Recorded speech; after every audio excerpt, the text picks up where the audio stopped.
Buenos días. Como muy bien pues se señaló, se suponía que esto fuera un conversatorio que se ha tornado en una charla sobre San Martín de Porres. Para mí, hablar de San Martín de Porres es hablar de alguien muy cercano a mí. Yo crecí en un hogar desde donde desde niño se veneraba al entonces beato Martín de Porres, porque todavía no había sido canonizado. Y mi recuerdo más lejano de niño era llegar a la entrada de mi casa y a mano derecha había el cuadro del Sagrado Corazón de Jesús que había en todo el hogar puertorriqueño, y debajo del cuadro del Sagrado Corazón de Jesús estaba la imagen del beato Martín de Porres, mi querido negrito, como le llamaba cariñosamente mi abuela. Y esta devoción a San Martín de Porres aquí en Puerto Rico es bien antigua. De hecho, vino con los frailes dominicos, llegó esa tradición aquí en Puerto Rico, y yo creo prudente hacer un pequeño paréntesis para hacer un poco de historia. Esa tradición había continuado creciendo en Puerto Rico, y para 1944 el entonces prior de los dominicos en Puerto Rico, un fraile, tengo que leer el nombre porque es uno de esos nombres holandeses que son bien difíciles de pronunciar, ojalá lo pronuncie bien, Fray Jacinto Osborne. Él creó lo que entonces se conocía como la Sociedad del Bienaventurado Martín de Porres. Esto ocurre en 1944. Esta devoción continuó creciendo precisamente inspirada por esa sociedad del Bienaventurado Martín de Porres, que había sido creada por los dominicos, al punto que deciden que se le va a erigir un santuario. Se escoge Bayview en Cataño, el santuario que todos conocemos, y lo que pocas personas saben también es que para poder construir ese santuario hubo que pedir una dispensa del Vaticano, porque no se pueden construir santuarios a nombre de santos no canonizados. Y para esa época, Martín de Porres todavía era beato. Vino la dispensa, lo que algunos llaman el indulto, de parte de Roma, y entonces se procedió con la construcción del santuario que hoy todos visitamos en Bayview, en Cataño. Ese santuario se erige en 1952, y no es hasta 1962 que el Papa Juan XXIII lo canoniza. Él era muy devoto también, por cierto, de San Martín de Porres. Así que vemos cómo, de hecho, mi familia vino y me trajeron a mí de chiquitito, yo tenía como 5 años, a la inauguración del santuario, y luego a la fiesta que hubo cuando se celebró la canonización de San Martín de Porres en el santuario, con una misa concelebrada por todos los entonces obispos de Puerto Rico. De hecho, el santuario había sido dedicado por el entonces Monseñor Davis, que era el obispo de San Juan. San Juan todavía no era arquidiócesis, sino que era una diócesis adicional de San Juan. Estoy entrando en un terreno en el cual yo normalmente no entro, pero como Fray Mario no está aquí, que es el historiador, pues tengo que, por obligación, hacer este tipo de exposición, que no era lo que yo tenía planeado. Esto me recuerda una anécdota que quiero compartir con ustedes. Este individuo estaba preparándose para presentar su examen final oral, lo que sería el equivalente del comprensivo. De hecho, yo lo tomé oral porque antes en el CEDO el comprensivo era oral, ahora es escrito, antes era oral, y nos ponía bien nervioso, por cierto, y nos reuníamos todos en el patio interior del antiguo CEDO a esperar el veredicto, y le entregaban a uno un sobrecito. Alguna gente lo cogía y se iba, otros valientes lo abrían allí. Así era. Este individuo se está preparando para su examen comprensivo final, y era en el área de la zoología. Él dice, me van a preguntar de algún animal, y él examina los componentes del panel y decide que hay 2 de los 5 que se han especializado en estudiar la zoología, la vida, la costumbre, la anatomía de los ratones. Y se metió un día a preparar y se prepara para hablar de los ratones. Aquí no había nadie en el mundo que supiera más de los ratones que aquel estudiante. Y cuando se para frente al panel, el presidente del panel le dice, hábleme sobre el elefante. El estudiante reacciona y viene y dice, el elefante es el más grande de todos los mamíferos terrestres, porque sabemos que la ballena es la más grande, es el más grande de todos los mamíferos terrestres, es bien grande, cuadrado, gris y tiene una trompa bien larga, y el único, no le teme a nada, al único animal que le teme es al ratón. Y hablando de ratones, él comenzó su yo estoy tratando de hacer algo parecido aquí en el día de hoy. Pero el tema que nos congrega aquí hoy es: yo te curo y Dios te sana. Una de las frases emblemáticas de nuestro querido San Martín de Porres. ¿Y quién fue Martín de Porres? ¿Quién fue ese santo que pronuncia esa frase tan hermosa y tan profunda al punto que nos tiene aquí en el día de hoy congregados en su nombre para hablar sobre ese tema? Vamos a comenzar por el final. Como yo les dije, a pesar de que él había sido canonizado allá en el siglo XIX, no había sido canonizado, estaba como ahí en un limbo, a pesar de todos los milagros que se le atribuían. De hecho, yo me acuerdo cuando yo era pequeñito que visitaba, porque mi familia venía en peregrinación varias veces al año al santuario del Beato Martín de Porres, y ahí usted veía que tenían una pared con los exvotos, que se llaman, que son esas piernitas, esos ojitos que la gente manda a hacer cuando recibe un milagro, y había una pared completa del santuario. Esos son de esas imágenes que se le quedan grabadas a uno. No es hasta 1962 que se canoniza, convirtiéndose de esa manera en el primer santo mulato de las Américas, de todas las Américas.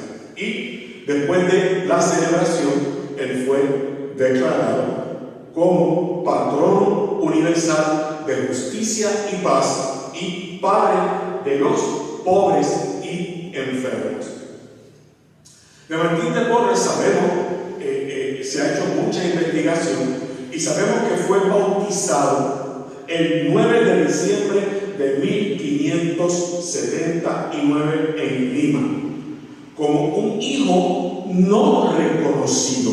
De hecho, yo tuve oportunidad, cuando me estaba preparando para esto, de ver una imagen de su acta de bautismo. Recuerden que antes no había registro demográfico. La gente se inscribía en las iglesias en el momento en que se bautizaba. Y él fue bautizado el 9 de diciembre de 1579 y se dice que era hijo de Ana Velázquez, Orra, H-O-R-R-A, Orra, que quiere decir un esclavo liberto. O sea, que era una esclava de Olinda de Panamá que había sido liberada. Su padre, que se llamaba Juan de Porres, y esto es un poco, a mí me está bien curioso, porque conozco varios casos parecidos. Su padre era un hidalgo pobre, venido a menos, no tenía medios de fortuna, y era un miembro de la Orden de la Calatrava, y como miembro soltero de la Orden de la Calatrava estaba llamado a mantener la castidad, y si él revelaba que había tenido un hijo, lo iban a expulsar de la Orden de la Calatrava. Por eso no lo reconoce inicialmente. Sí, Orden de la Calatrava, soltero, llamado a la castidad, así que no podía reconocer a su hijo. De esa misma unión con doña Ana nació una hermana 2 años después, llamada Juana de Porres, que de hecho, quiero hacer un breve paréntesis que seguro Fray Mario lo hubiese hecho. Su nombre correcto no era Martín de Porres, era Martín de Porras. Lo que pasa es que con el uso todo el mundo lo conocía como Martín de Porres. Unos años más tarde, luego de haber nacido su hermana Juana, su padre decide recoger los niñitos que vivían en Lima y llevarlos a Guayaquil, a Ecuador, a casa de una hermana que él tenía, donde los iban a criar, por así decirlo. ¿Qué pasa? Lleva a los niños allá. Juana era una muchachita lo más bonita y lo más simpática, y el pobre negrito me lo rechazaron y lo mandaron de vuelta para arriba. El individuo, la verdad, que la tenían toda en contra de él. Allí lo ponen a cargo de una señora que se llamaba Isabel García Michel. Esta señora lo toma a su cargo. Esta señora vivía en un barrio que se llama Malambo. Es un nombre que suena como argentino, ¿verdad? Pero es muy peruano. Los que han ido al convento de Santo Domingo en Lima saben que al lado del convento está el río Rima, que es el río más caudaloso de toda esta área, y al otro lado del río hay un barrio bien pobre, la periferia, lo que hoy en día llamamos la periferia, y allí vivían los esclavos, los negros y los pobres, y todos los indiecitos que venían, que no tenían, y allí era donde se asentaban. Y allí va a vivir Martín de Porres, venido cuando regresa de Lima, de Guayaquil. El niño siempre, según fue creciendo, veía al otro lado del río la imponente estructura del convento de Santo Domingo y la basílica de Nuestra Señora del Rosario. Y él empezó a sentirse atraído hacia la orden de predicadores. Y finalmente, durante ese tiempo, y esto es bien importante, mientras él veía eso, a él lo envían a ser ayudante de boticario. Y este es un hecho bien importante. Y ayudante de boticario en casa de un señor que se llamaba Mateo Pastor. Y allí, como ayudante de boticario, él aprendió lo que se llama herbolaria, a trabajar con hierbas medicinales y hacer todo. En los pueblos chiquitos todavía, cuando uno está enfermo, va a la farmacia del pueblo y el farmacéutico, y eso no se puede, porque hay un montón de leyes. Pero antes uno iba, yo era chiquito, y aún de joven, uno iba a la farmacia y el farmacéutico le diagnosticaba y le recetaba. Pues Martín aprendió ese oficio de boticario y aprendió a hacer curaciones menores, a aplicar cataplasma, a preparar remedios, que de hecho más adelante, cuando él está en el convento, y a eso espero que no dé tiempo a llegar, perdónenme porque yo voy a veces en unos viajes de esos astrales, él sembró un huerto donde él había identificado las plantas que curaban cada una de las dolencias más comunes, y él mismo las cultivaba en el convento cuando entra. Durante ese tiempo también se fue como aprendiz de barbero, donde aprendió también el oficio de barbería, que en aquel entonces incluía la cirugía. Los barberos de entonces eran los que hacían las cirugías menores. Por eso es que ustedes ven el símbolo de la barbería, que tiene un círculo blanco con unas rayas rojas. Era que ahí ponían las vendas llenas de sangre, porque él aprendió a hacer sangría, aprendió a hacer curaciones, cirugías menores.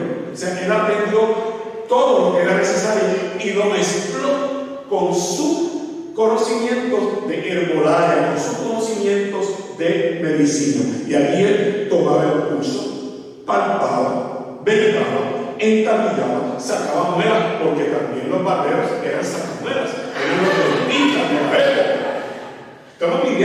estamos viviendo en el siglo XVI. Estirpaba a los amigos, esos golondrinos que le llaman en algunos sitios, le tienen mil maneras, los estirpaba.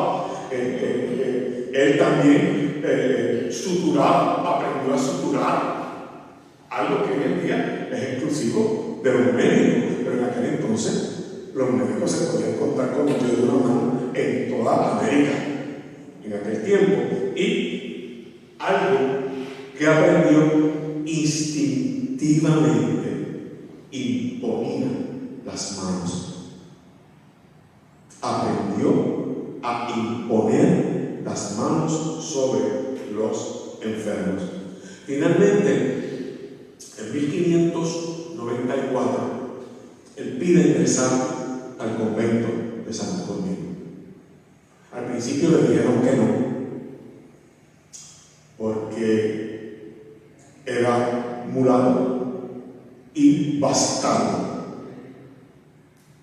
O sea, le dijeron, aquí te podemos coger tal vez de bastardero. Pero tanto insistió que finalmente lo aceptaron como aspirante sin opción al presbiterado. Esa era la condición.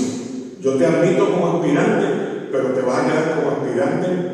Tal vez llegues a postulante, pero de ahí no vas a pasar. Y él, con toda su humildad, aceptó esas condiciones porque él quería. Él tenía una verdadera vocación religiosa, una verdadera vocación dominica, una devoción increíble a Nuestra Señora del Rosario.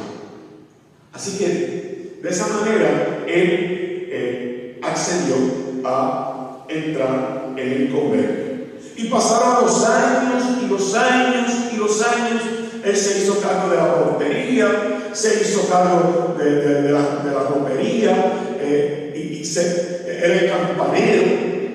¿Qué oficio? Todos los oficios que nadie quería. Y el campanero tenía que madurar porque tenía que tocar la campana de las maitines que se rezan después de la medianoche. De hecho, dicen que él, aunque su celda estaba en la romería, inicialmente, él dice, dormía al lado del campanario y miraba desde arriba y veía el coro donde se sentaban los fieles y hacía la liturgia de las horas con ellos. Era una persona y esto aquí quiero hacer una salvedad. Finalmente, cuando lo admiten como donado, que era una calificación que ya no existe, era una clasificación de fraile que ya no existe, era el donado, que era como si fuera la palabra alguien que se daba, pero que no se consideraba un religioso. Y toda su vida utilizó un hábito que no es el mismo de los frailes, era un hábito blanco, parecido a lo que hoy sería una sotana. Esa imagen que ustedes ven de San Martín de Porres, él nunca utilizó ese hábito. Ese hábito se lo pone la iconografía una vez él es beatificado, porque ya en ese momento los donados habían sido eliminados de la orden y habían sido sustituidos por los hermanos cooperadores. Y ese era el hábito que utilizaban entonces los hermanos cooperadores, que todavía existen en la orden. Lo cierto es que además de campanero, como yo les dije, él fue barbero, él fue robero, él hacía sangría con sanguijuela, como lo hacían antes, e inclusive con un tajito que le daba esa medicina antigua, que se creía que la sangre tenía algo que se llamaba espíritu, que no es lo que nosotros conocemos como espíritu, pero que era un espíritu de enfermedad que se botaba, se sangraba, todas esas creencias que hacían. Pero lo cierto es que en Martín es bien interesante, porque preparándome para esto encontré un artículo del temas de medicina, donde hacen un análisis de la medicina que practicaba San Martín de Porres y la lógica y lo científico de esas cosas que él hacía. Todo esto sin haber, de hecho, apenas sabía leer o escribir. Era vamos a decir, un analfabeta funcional. Pero lo cierto es que en él convergen y en su medicina convergen, y esto lo saqué de ese artículo, 3 grandes tradiciones medicinales que son la española, la andina y la africana. Y él las mezcla, y a base de eso era que él podía curar a las personas. Estamos todavía en curar, no hemos hablado de sanar. Y eso vamos a entrar porque ahí es donde vamos a entrar en materia, verdaderamente. Lo cierto es que él atendía a todo el que llegaba, se corrió la fama de Martín. Y la gente hacía largas filas en la entrada del convento para que Martín los atendiera, los curara, y no solamente eso, sino que les diera de comer.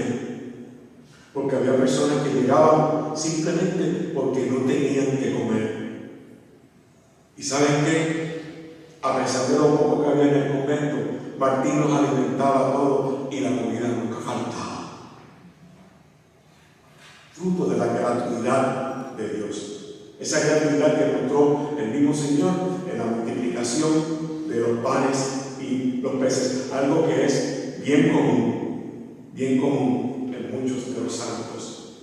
Además de eso, Martín de Porres atendía no solamente a los pobres que llegaban allí, sino a gente de todas las clases sociales, incluyendo las personas de la aristocracia que habían oído hablar de los portentos y de la habilidad que tenía aquel hombre, y acudían a él no solamente buscando curación para el cuerpo, sino buscando sanación para el alma, buscando consejo.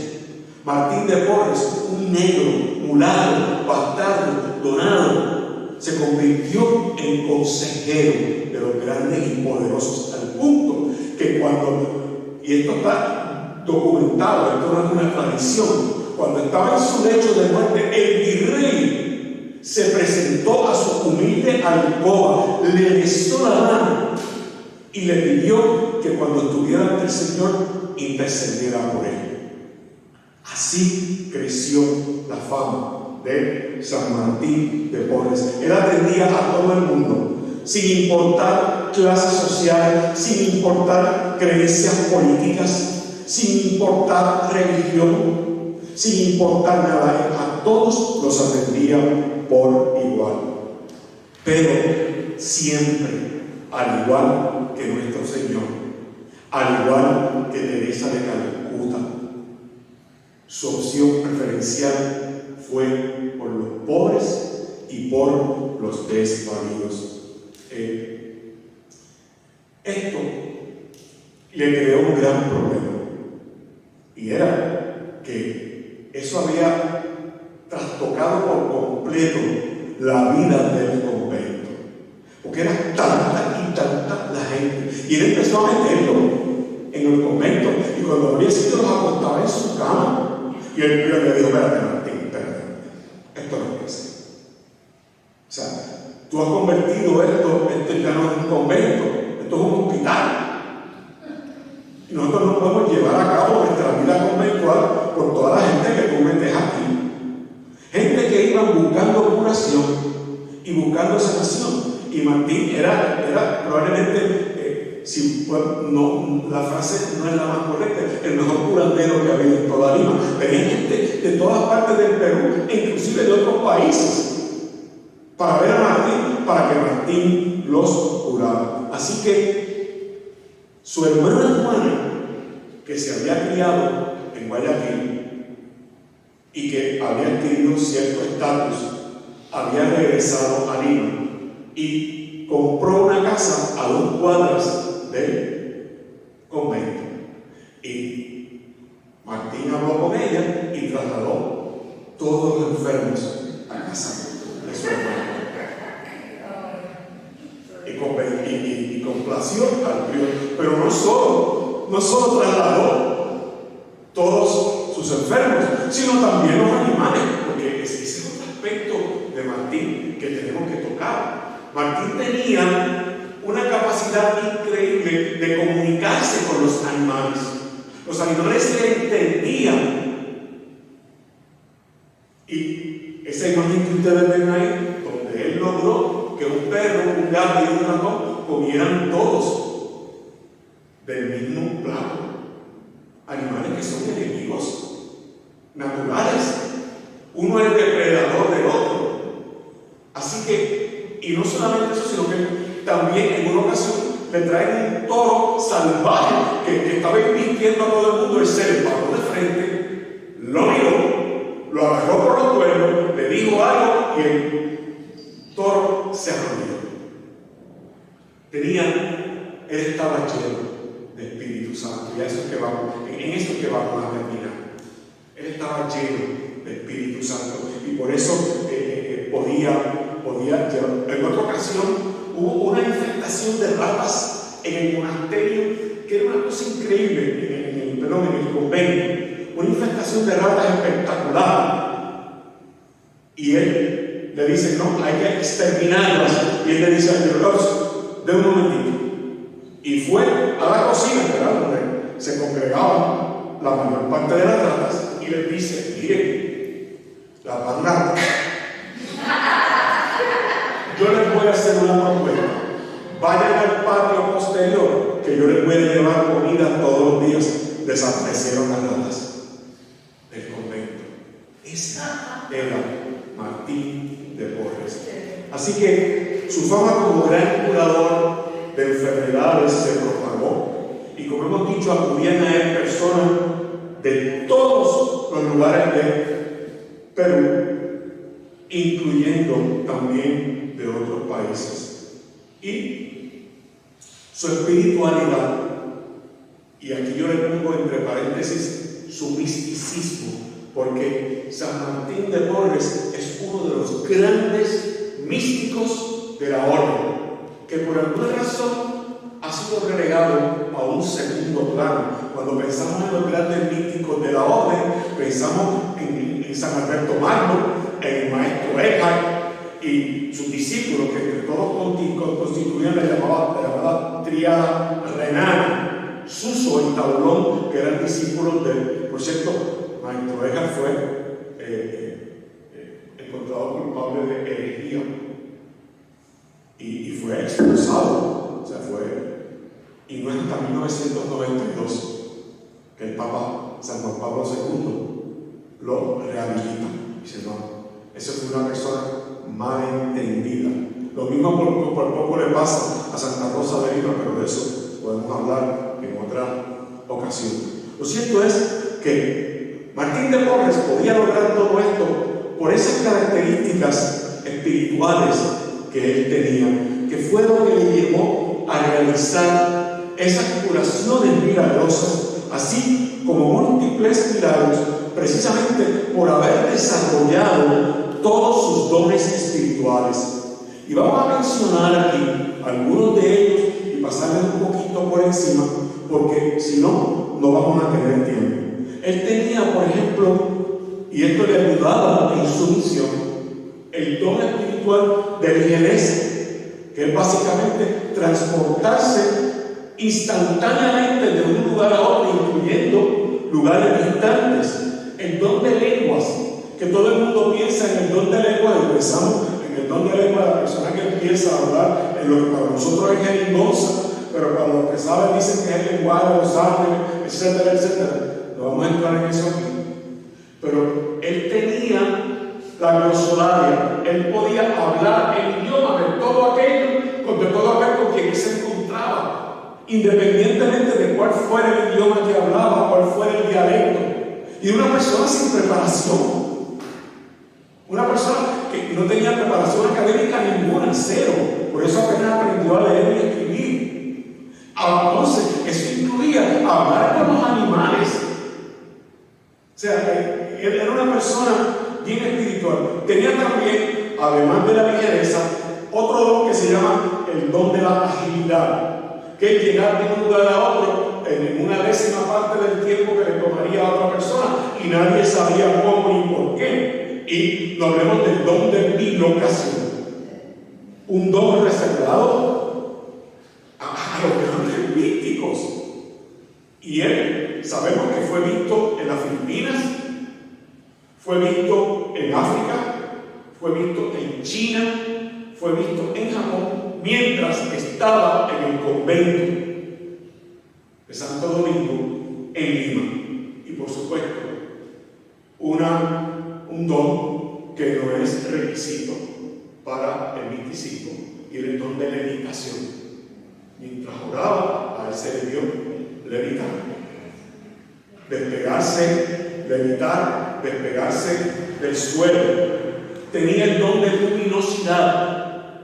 Cuando el Espíritu Santo, es que los místicos, de nuevo volvemos, la última etapa, no podemos dar un curso de misticismo aquí, pero la última etapa del misticismo es la vía unitiva, cuando uno se convierte en uno con Dios. Dios y uno se convierte en una sola cosa, y esa comunión espiritual perfecta, lo que San Pablo describía cuando decía: y ya no vivo, yo no soy yo quien vive, es Cristo quien vive en mí. Y de eso se trata la santidad. Y cuando uno llega a ese estado, llega un momento en que uno expide un brillo que es imposible de describir. Y Martín de Porres dice, cuentan que de noche sus compañeros veían la luz que salía por debajo de la puerta de la celda mientras él estaba en oración. Tenía también el don de sutilidad, que es atravesar puertas cerradas. Todo esto está documentado, y está documentado en su proceso de beatificación. Tenía el don de ciencia difusa. Él podía conversar sobre temas bien profundos, tanto teológicos como científicos, que rebasaban por mucho su preparación. Y todo eso producto de esa relación especial tan grande que él tenía con la Santísima Trinidad, especialmente con el Espíritu Santo. Tenía también el don de invisibilidad. Él podía pasar por aquí y nadie lo veía. Y esto todo él lo hacía porque él se fugaba y trataba de hacer las cosas sin que se dieran cuenta. Me recuerda al doctor Milagro, ¿has visto esa serie? Que él corre así muy rapidito por los pasillos para que nadie lo vea, pero él simplemente, ya hizo el doctor Milagro, ser invisible, ¿verdad? Y tenía el don de adivinación. Él sabía lo que las personas estaban pensando.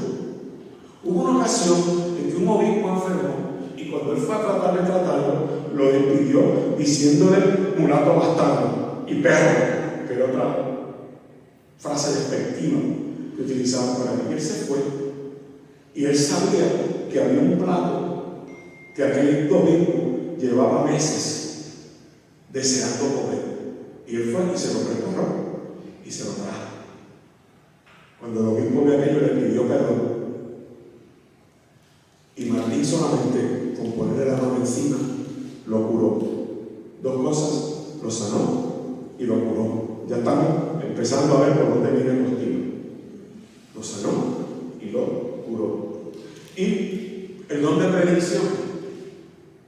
Él predijo no solamente la fecha, sino la hora de su muerte.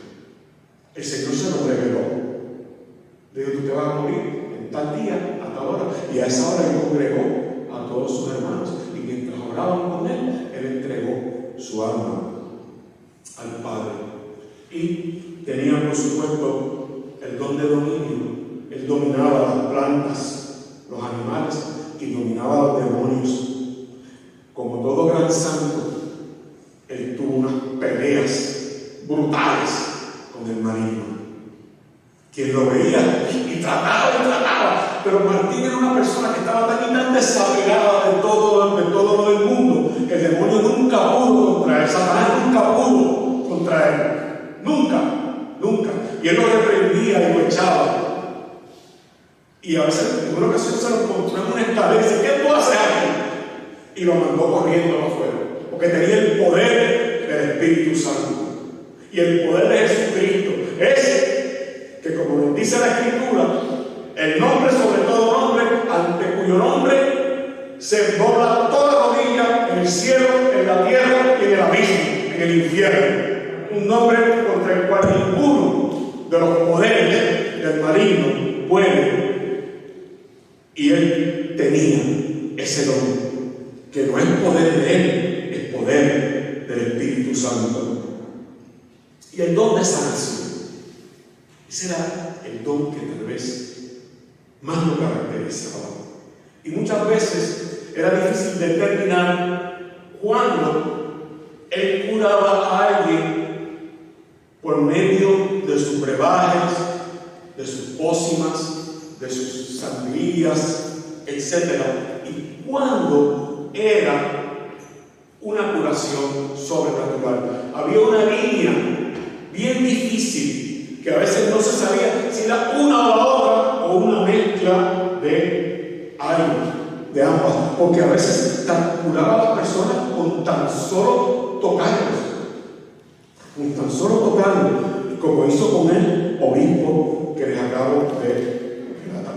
Lo cierto es que llegó un momento en que los milagros eran tan frecuentes y tan seguidos que también ocurrió lo que había ocurrido con los enfermos que acudían, que comenzó a trastocar la vida del convento.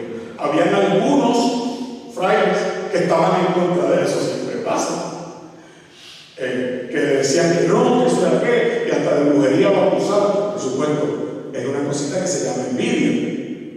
Yo quisiera, pero como él lo hace con honor, eso. Lo cierto es que el prior llegó un momento en que le dijo: Martín, yo he sido bien condescendiente contigo, pero se acabaron los milagros.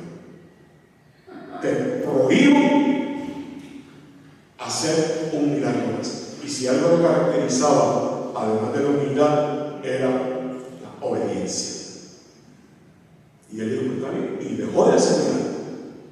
No volvió a hacer milagro.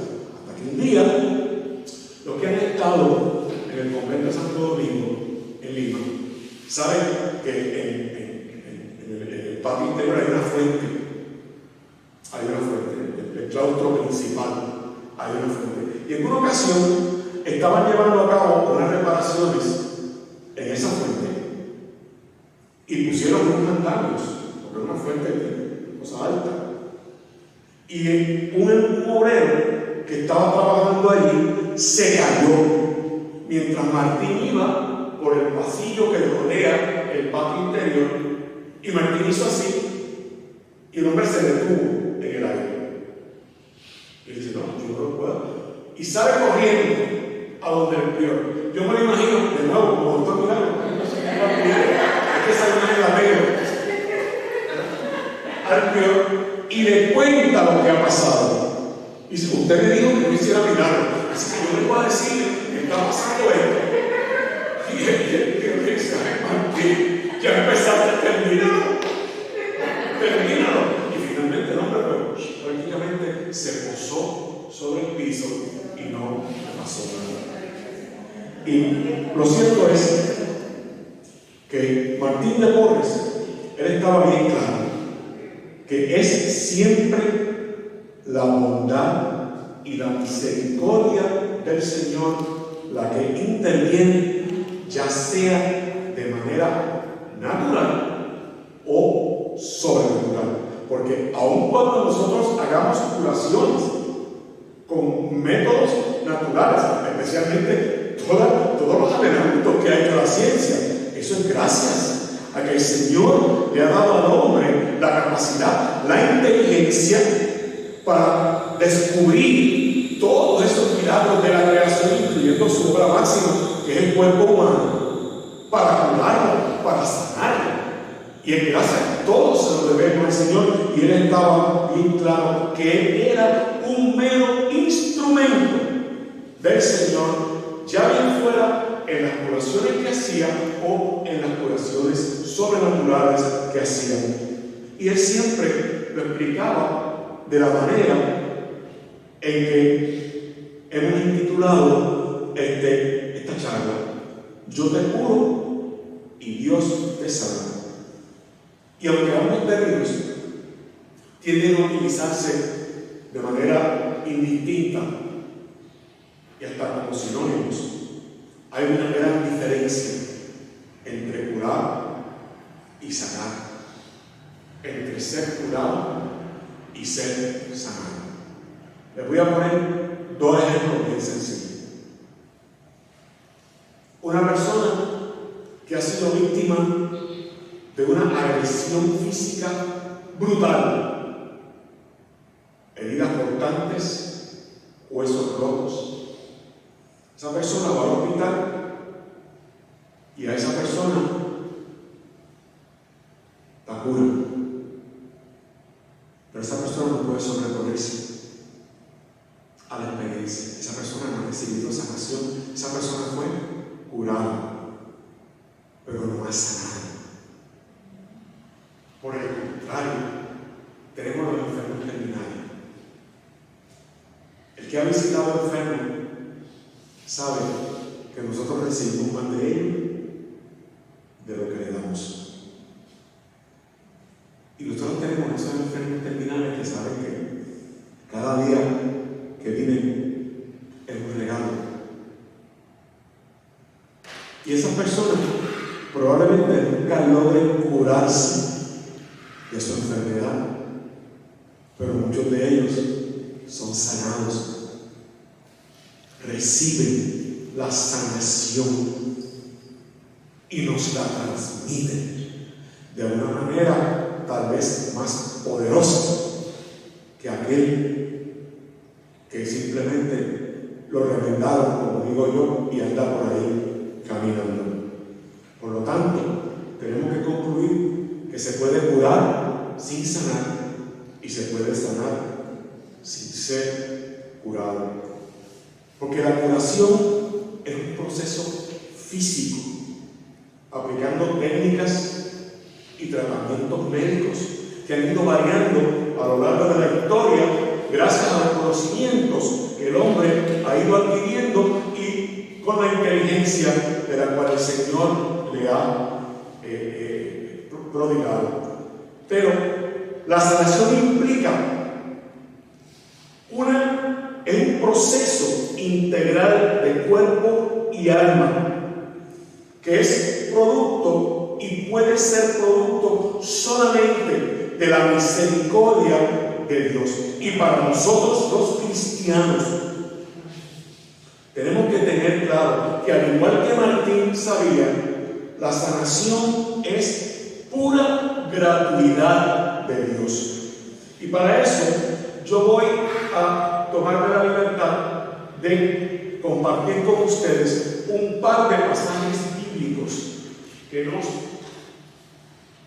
van a dar un par de ejemplos. Y es una lástima que lo que nos queda es nada, porque de cada uno de estos pasajes podríamos estar una hora hablando. Y vamos a comenzar con Mateo 9, 1 al 8, que es la curación del paralítico. Dice la Escritura, Mateo capítulo 9, versículo 1 al 8. Subiendo a la barca, pasó a la otra orilla y vino a su ciudad. En esto le trajeron un paralítico postrado en una camilla. Viendo Jesús la fe de ellos, dijo al paralítico: ánimo, hijo, tus pecados te son perdonados. Pero he aquí que algunos escribas dijeron para sí: este está blasfemando. Jesús, conociendo sus pensamientos, dijo: ¿por qué pensáis mal en vuestros corazones? ¿Qué es más fácil decir: tus pecados te son perdonados, o decir: levántate y anda? Pues para que sepáis que el Hijo del Hombre tiene en la tierra poder de perdonar pecados, dice entonces al paralítico: levántate, toma tu camilla y vete a tu casa. Él se levantó y se fue a su casa. Jesús primero lo sana. Cuando le dice: tus pecados son perdonados, Jesús lo sana. Y luego de recibir esa sanación del alma, entonces recibe el milagro de la curación. Vemos cómo ambas están ligadas unas a la otra, pero no todas, pero no se refieren a lo mismo, no son sinónimos. Es una lástima que tengamos que cortar esto un poco, pero miren, vamos a Juan capítulo 5. Estamos hablando del Evangelio según San Juan, capítulo 5, versículo 1 en adelante, la piscina de Betesda. Y no lo voy a leer completo, sino que voy a resumirle para cortar un poco de tiempo. Jesús llega a la piscina de Betesda, donde había un montón de enfermos alrededor de la misma, porque periódicamente un ángel del Señor bajaba y batía sus alas allí, se movía el agua, y cuando eso ocurría, el primero que se metiera en la piscina quedaba sanado. Y allí se encontró con un hombre que llevaba 38 años al lado de la piscina de Betesda, esperando poder ser el primero en llegar y meterse en el agua. Y aquí ocurre un intercambio que es bien interesante. Jesús no le pregunta si quiere que lo cure. Jesús le dice: ¿quieres recobrar la salud? Y el hombre está tan ensimismado en su problema existencial de ese momento, que no se da cuenta ni primero quién está ante él, y segundo, lo que le está pidiendo lo que hace es ventilar su frustración. Y a esa pregunta tan directa, ¿quieres recobrar la salud?, él le respondió: Señor, no tengo nadie que me meta en la piscina cuando se agite el agua, y mientras yo voy, otros bajan antes que yo. Esa persona necesitaba sanación. Y por supuesto sabemos que Jesús termina diciéndole: levántate, toma tu camilla y ve, como dice tantas veces en los evangelios. Y vamos al capítulo 17 del Evangelio según San Lucas, la curación de los 10 leprosos. Se la voy a resumir también. Llegan estos 10 leprosos, Jesús no los cura. Dice: vayan donde los sacerdotes y preséntense ante ellos. Los sacerdotes eran los únicos que podían certificar que una persona había sido curada de lepra. Y cuando iban de camino, se dan cuenta que había sanado. Y uno de ellos regresa a darle gracias y a alabar al Señor y a darle gracias a Jesucristo por haberlo sanado, por haberlo curado. Y le pregunta: ¿dónde están los otros 9? ¿Dónde están los otros 9? Y al final le dice: tu fe te ha salvado. Los otros 9 recibieron curación, ese recibió sanación. Por eso la Iglesia, Santa Madre Iglesia Católica, nos ha dejado el sacramento de la unción de los enfermos, que tiene su fundamento en la carta del apóstol Santiago, capítulo 5, versículos 12 al 15. Y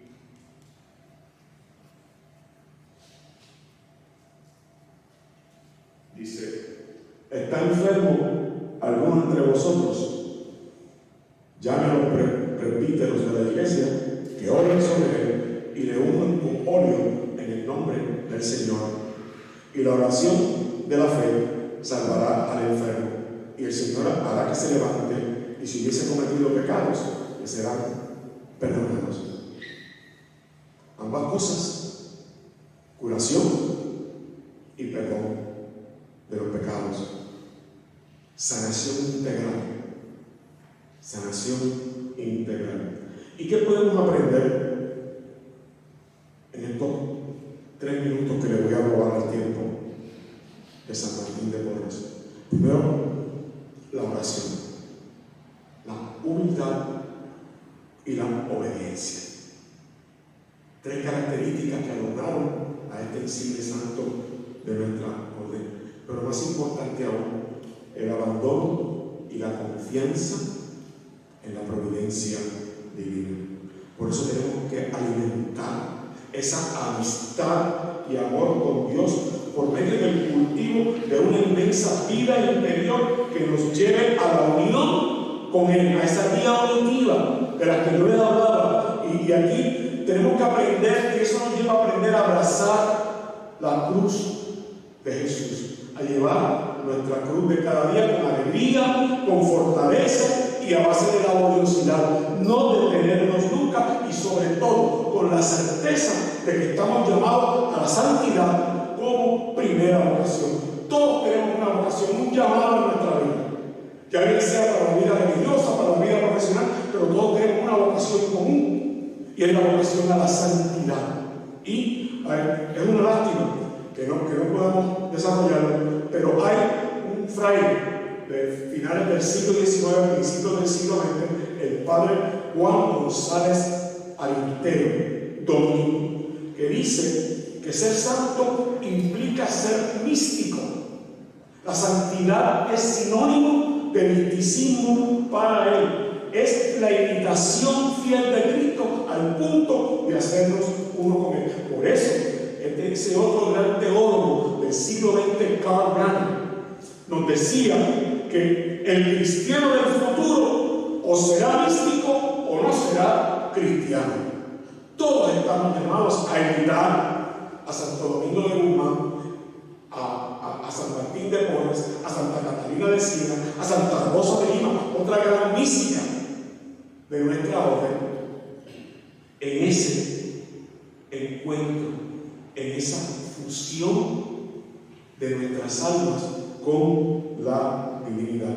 Y nosotros los dominicos, y quiero cerrar con esto, estamos más llamados que nadie a ser místicos. Se supone que todos los dominicos seamos místicos. ¿Por qué? Porque la contemplación es la oración típica o característica del estado místico. Y nosotros los dominicos, como parte de nuestra preparación constante, oramos pidiendo la ayuda del Espíritu Santo. Estudiamos para descubrir la verdad revelada en las Sagradas Escrituras. Esa verdad revelada la contemplamos y ahí entramos en contacto directo con nuestro Padre para luego predicar, haciendo eco de esa máxima de nuestra orden, que es la contemplar y compartir lo contemplado. Esa fue la misión de Martín de Porres. Ha de ser la misión de todos y cada uno de nosotros, especialmente aquellos que tenemos la dicha de pertenecer a esta gran orden de predicadores que por gracia de Dios ha pasado a formar parte de nuestra vida. Es una lástima que me quedé un poco cortito, pero hay que celebrar la misa y hay otras obligaciones. Así que en otra ocasión continuamos con esto. Muchas gracias por su atención.